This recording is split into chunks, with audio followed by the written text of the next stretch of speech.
Hi everybody, this is Gary Dean and this is our weekend video report for Sunday, February 21st, 2016. Hope you guys are having a fantastic weekend and let's get started. So Friday really was a nothing day. Looked like the bears were going to try to push things lower, but we did find buyers stepping in right around the 1900 level, and we ended up closing the day unchanged. So it really didn't change anything as far as, the pattern part that I've been following. And this is the daily chart of the S&P. Now, the way that, looking, let's just say the bigger picture part is we completed a wave A, and now we are in the process of making the wave B that I still believe could take the S&P all the way up into the 2028. And remember, we still have this open gap that's at the 2043. So wave B would make the most sense if it if it finished someplace up here. So this is let's say the trend that I believe is going on, is where it should be up to make this wave B. But what we want to do now is just kind of zoom in a little bit to find out what will be the pattern to make this wave B. So we're very overextended right now on the 60-minute chart. We don't have any bearish divergences because you can see the price oscillator made the high here as the S&P made a high, but we reversed right at some resistance. So for me, the best pattern would be that we're making an A, B, C to make the wave C of a B before we go back up again. So right now, I believe this is the way I would be looking at it, is this was your wave A. We are now going to make an A, B, C, wave down, wave B, before we make the wave C of a B. Now, I don't want to confuse you on this. It's just easier to show you on just three-way moves to where I believe things are going to be playing out. So right now, it would make the most sense if we have another push down here, and it would, looking at anywhere from the 1884 all the way down to the 1855 would make the most sense to make the wave B, where we would go 1, 2, and then this would be the wave 3, and this would be the final move to make the wave B before wave C down starts. So that is really the way that I'm looking at things. And the dangerous part, though, about trying to short the market right now, because like I said, we don't really have any bearish divergences on the 60-minute chart. So higher still makes sense and keeps this wave B intact here. And it would be a better fit to see a move down to these levels here.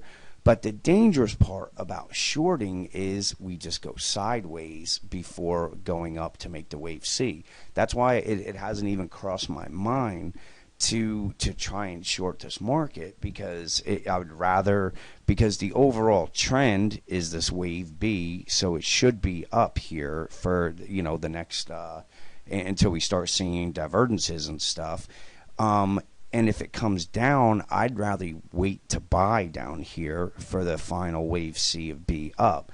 And the reason why shorting was dangerous is because we may not get down here, and we may just do sideways consolidation before higher. So right now we stopped at the 23% retracement level here, and we found buyers, but we're underneath the moving average. So if the bears are going to step in and push things lower, they really need to step in Monday. And if they do, again, this is your wave A, this would be our wave B, and then wave C would come anywhere down from the 1884 all the way down to these levels here.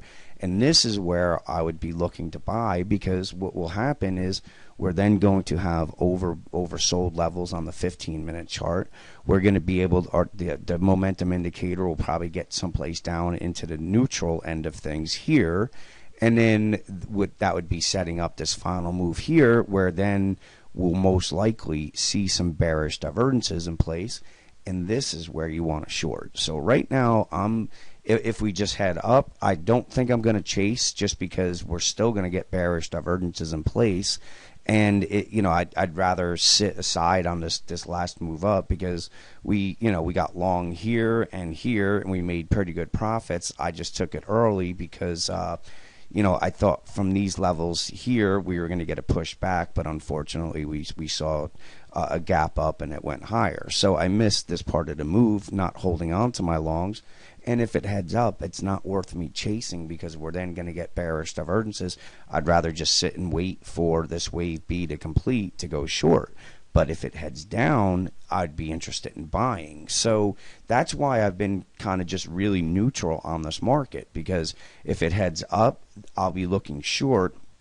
If it heads down, I would be looking to buy. So that's really the what I'm looking at as far as moving forward into next week. And I'll be watching if they do push it down to 1884 all the way down to the 1855. I'd be interested in buying. And if they they make that, then this would be your ABC buy here. Maybe they come down and try to close the gap at the 1866 level, anywhere there. As long as they get this wave C down, I'd be looking to buy for the final move up, and that's really what my game plan is. So we don't really have any bullish or bearish divergences in place on this. So again, it would make the most sense to head down. The markets don't always make sense, so they may just continue to push higher.